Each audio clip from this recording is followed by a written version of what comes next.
By wandering her around and letting her get accustomed and not giving her any direction, that's kind of given her the confidence to show me the problem. Whereas if I started trying to tell her what to do straight away, she would probably just shut off even more and more.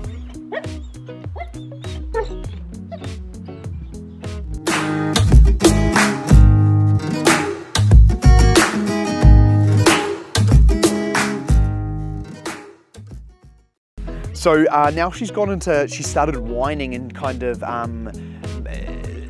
circling a little bit more. So now what we're seeing is her dealing with the uncertainty of the new environment differently. She's now kind of wanting to engage more, and she's wanting to she's wanting something to do, and she's wanting guidance. Whereas prior she was just shut off completely, not taking in information, very uncertain. So because I've walked her around and kind of got her accustomed to the environment, her behavior has completely changed, and you can see that in her energy and the way she's whining, and that forward energy's come out. So this forward energy is a lot better to work with, and I've kind of brought the issue out to the surface. So the issue is she's uncertain and she doesn't know what's expected from her.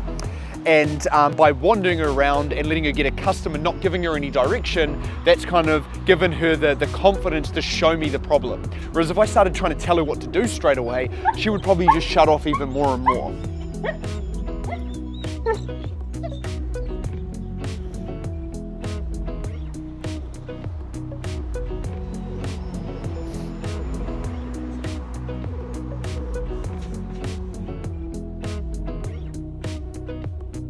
And now she's calmed down again, but she's gone back to that uncertain state. So you can see whenever we stop, seems to be the trigger. So when we stop moving, she becomes, she started whining, circling. I then worked her through that. She's gone back to the uncertain state, and this is kind of probably, this is potentially where all the problems are kicking in.